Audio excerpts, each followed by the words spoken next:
Let's talk about tools. Welcome to Leather Crafting for Dummies.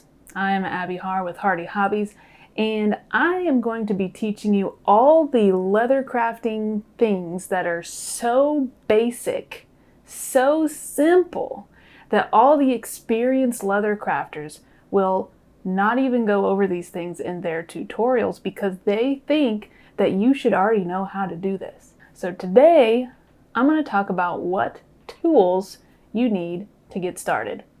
Now, yes, there are a ton of videos out there going over what tools you need to get started in leathercraft, but I think I have a different opinion than any of those other videos, and I'm going to convince you that my opinion is the best opinion. So stick around. As I was beginning leatherworking, I was like you, I was going through all the videos of the tools to buy, and it was so daunting because everyone kind of had different opinions on things. They were like, oh, you need these 10 tools. Oh, you only need these 3 tools to get started. But the thing is, tools rely fairly heavily on what you're going to be making. And when you're just starting out, you might have an idea of what you want to make, but you don't actually know until you get your hands on it and start making things. And then you realize, oh, maybe I don't want to make that thing. Maybe I want to make this thing. And then you don't have the tools for that. So here's my advice that solves all of that. Just go on Amazon and buy a beginner leatherworking toolkit. Let me convince you why this is the best option for you. Okay, let's hop on Amazon real quick and we're going to search up beginner leatherworking tool sets. This first one that popped up, for me at least, this $50 option. If you buy any of the tools included in this kit, just individually, they might run you $25 to $30. So you buy 2 tools and you're already at 50 bucks. Okay, this one's going to give you all the tools you need to start out for $50. Okay, now my account is not big enough to get any sort of affiliate links or make any money off of these recommendations, at least not right now, as of the summer of 2026. So this is my pure, honest opinion, okay? This kit is really good. Now, if you're wanting a slightly more options, this is the kit that I bought to start out. Let's see if we scroll down even more. And you have yourself this one for $70. This one's going to give you a lot more options. So this is the one that I would recommend. If you do need to do the cheaper one, the $50 one is going to work perfectly, okay? But this one gives you slightly more options. Now here's why buying a starter kit is going to be the best option for you. This is going to give you all the tools and maybe some extra ones you need to build anything, to make anything out of leather. I bought that beginner kit and I made a full suit of leather armor just from the tools in that kit. After you buy the kit and you use the tools for a while, then you can decide, hey, I use this one tool a lot. I'm going to upgrade to the higher quality one. But then you don't have that trial and error of buying expensive tools and realizing I don't need that. And then you just wasted all that money. Instead, you buy the whole kit for the price of one tool. And you can experiment with all these different tools and you can make a whole bunch of different things with it. And then you can know, oh, I use this tool a lot more than this tool. Oh, I haven't used this tool at all. I don't need to buy that. And with that, you don't waste all that money. And you might say, oh, well, I'm wasting the money of buying the kit if I don't end up using the tools after a long time because I've upgraded. That's not true either because I still use the tools from that kit. I use a lot of them. And I can go over in a separate video which tools I still use from the kit and which tools I upgraded. Now you might be like, I don't even know what all those tools in the kit are. I don't know what they're called. I don't know what you use them for in leathercraft. Well, that kit includes a handy little instruction manual to tell you what each tool does. So that gets you started right off the bat. You don't need to buy anything else. It's convenient. I don't know why people don't recommend it. The number one complaint I see is, oh, the tools aren't sharp.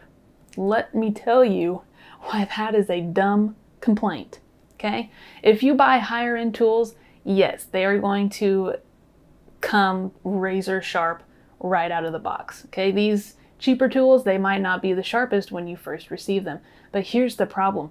When you do leatherworking with any sort of tool, leather will dull your tools so fast. And so whether you buy the high-end tools or the cheaper tools, you're going to have to learn how to sharpen tools. So that's the thing. You're going to have to sharpen your tools either when you get them or a few weeks down the road of using them every day. So you might as well just learn how to sharpen them now. It doesn't matter. Once you sharpen the cheap tools, they're razor sharp as well and they work just as well. Let me recommend a few extra tools that you don't necessarily need to buy starting off, but it is helpful. Along the same lines of sharpening, you're going to buy what's called leather strop polishing compound, okay? It comes in 3 different textures, I guess you could say. You're going to use these to sharpen your tools, and then the only other thing you need outside of these is just a piece of scrap leather. You don't need to buy a leather strop, okay? Don't worry about that. Use a piece of scrap leather and these guys, and you can sharpen your tools. And it's super easy. These are really cheap as well. The next thing you're probably going to want to buy is just a block of beeswax. Also super sharp. Also super cheap. I just use this if I'm doing any sort of hole punching. I put them in the beeswax first, and that helps me get the punches out of the leather if the leather's super thick and hard to work with. Again, you don't need this, but it is helpful. The only other thing you will need to buy for sharpening is if you use a lot of hole punches, do a lot of hole punching, you want to buy this hole punch sharpener. Okay, you have your hole punch, you just stick it in there, give it a little twist, stick it on the inside, twist, done. And the last thing that you might want to buy if you're planning on doing any sort of sewing or gluing pieces together, you need some nice glue. I like to use the Barge all-purpose cement, and the reason I use this is because when it dries, it still maintains a little bit of elasticity so that you can still bend the leather and it's not going to crack the glue or compromise the integrity of the bond. So this stuff is amazing. And that's it. That's all you need to buy. You don't have to worry about, oh, what am I going to make? What tools do I need to make this specific thing? It takes all of the guesswork out. It takes all of the research and planning and thinking. Just buy the beginner kit on Amazon. You can buy those little extra tools. That way you can make sure you can sharpen your tools once you get them, since they are a little bit dull. You might be thinking, okay, I've got the tools, but now I don't know what leather to get. And again, I think I have a little bit of a different opinion on that as well. Because everyone's going to tell you, oh, if you're going to make this, you need this type of leather. If you're going to make this, you need this type of leather. And again, you're just starting out, so you don't know what you're going to make, and you don't know what you don't know. So here's my advice for that. Go to any leather website, Tandy Leather, weaverleather.com. They will sell scrap leather. Okay, they will sell you a bag of scrap leather. I think I got my first bag for like $15, and it included a lot of usable leather to work with. Now, if you're trying to make a huge project, that's not going to work. But if you're wanting to just experiment a little bit and play around with it, that's a perfect cheap way to get high quality leather for $15. Okay? You don't have to spend hundreds of dollars on leather. And that way you can experiment with the different types of leather and think, oh, I like this type, so I'm going to use that. Oh, this type doesn't quite work for me, so I don't want to buy that. See, I'm all about buying the stuff that you can experiment with. So with this, with the cheap kit and with the cheap scraps, you can figure out what your journey is going to look like as a leatherworker and then expand from there. That way you're not wasting time, you're not wasting money, you're not wasting resources. I hope I've convinced you that my opinion is the best opinion. If not, I don't know, let me know and I'll give you an apology or something. I don't know. But I hope that helps at least one person begin their leatherworking journey in the least stressful way possible. Stay tuned for more tips on leatherworking for dummies with Hardy Hobbies.